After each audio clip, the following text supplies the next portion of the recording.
Some folks choose LEDs over other grow light technologies for different reasons. Some just think they look cooler, others believe they run cooler. Some folks don't mind paying a premium for superior high efficiency, whereas others are just trying to deal with limited vertical space. Some growers want a one-light-does-it-all solution, and others are looking for something specifically for propagation, veg, or plant steering.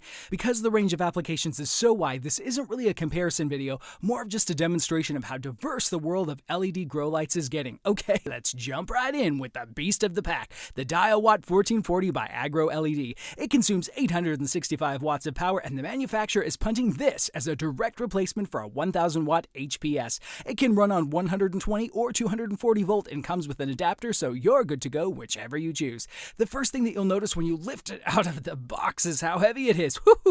60 pounds or 27 kilos. One word that springs to mind is robust. It's got integrated fans, 10 drivers, and 480 diodes. 96% of these are what's known as monos, meaning that they emit a very specific color. The remainder are phosphor-coated full spectrum, or what I call super blue diodes. You can pick an ideal vegetative spectrum, bloom spectrum, or on all guns blazing mode just by flicking a pair of switches. Even with all those fans, it runs very quietly. There's actually 1,440 watts of potential power from these Epistar diodes, as each one can run at 3 watts. However, the unit only drives them at 60%, hence the unit only consumes 865 watts of power. Why do this? Well, underdriving the diodes increases their efficiency and longevity, but I'd say longevity is the key word here. It's important to note that the efficiency and longevity gains rely on proper thermal management in the fixture. While this fixture is certainly robust and will keep going and going, the photon efficiency is on the lower side at 1.3 micromoles per joule. I enjoyed using this grow light most in the vegetative spectrum. It's intensely blue, and my Tokyo hot chili plants stayed really nice and compact. I did encounter some problems when I switched to bloom because of my limited vertical space here in my basement,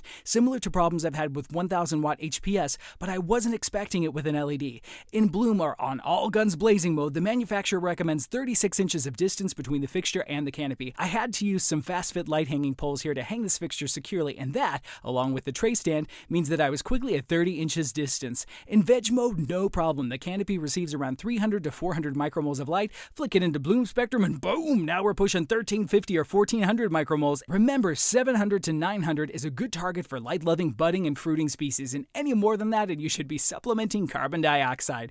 As a result, I found some of the leaves in the center of the footprint started blanching, a sign of photon overload, especially when using monodiodes. Monochromatic diodes and 90-degree optics are clearly very good at exciting par meters, but it can also lead to canopy-level leaves, creating a lot of deep shade for the foliage directly beneath. So, if you have high ceilings and need a lot of very intense light, this puppy could be for you, although it's debatable whether it truly covers a 4x4 space. With the 90-degree optics, the intensity drops off quite quickly as I move my par meter sensor towards the periphery. My plan is to move most of these plants back to my attic grow tents now that the summer heat has cooled off, and flower them off separately under different grow lights. Next up, the S4W from Sandlight, a super high-end LED fixture from Austria in Europe. Just 140 watts. I rigged this up quite nicely as my chilies here in the NFT tanks under a Just-Wing 750 watt DE HPS were outgrowing their space. Now, I could have cut them back, but I decided to bridge the gap between Agro LED and the Adjust-A-Wing with this crafty unit. You can use this grow light for propagation raised a few feet up or closer for more intense lighting applications.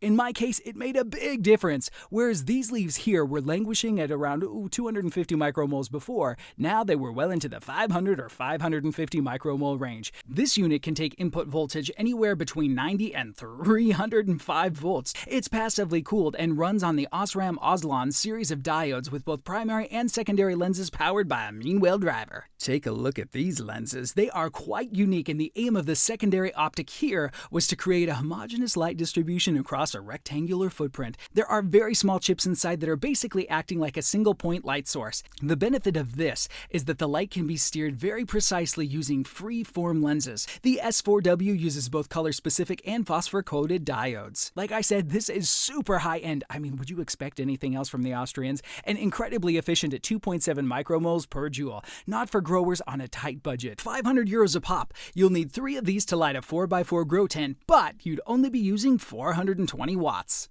This fixture boasts a wide range of reds and also some far red radiation at 730 nanometers, which helps to increase the activity of the plant's blue and red photoreceptors.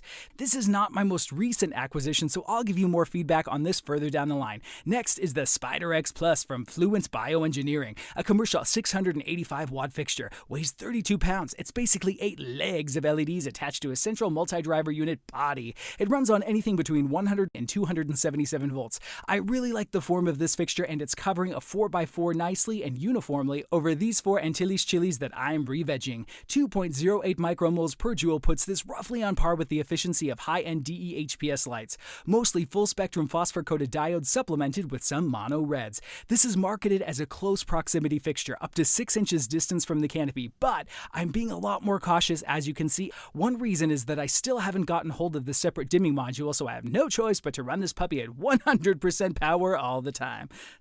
Also, I found that the leaves were heating up at a little closer distances, so I'm easily achieving 800 to 1000 micromoles. I definitely recommend this for growers using supplemental CO2, something I intend to add to my own room very soon. Finally, the SunPar Grow and Bloom, which cover roughly a 3 by 3 foot area each. I think these are great options for hobby growers on a tighter budget. These are the only LEDs that I've tested with a circular footprint. Both units are under 300 watts, and I found that these lights are very easy to use and plant-friendly.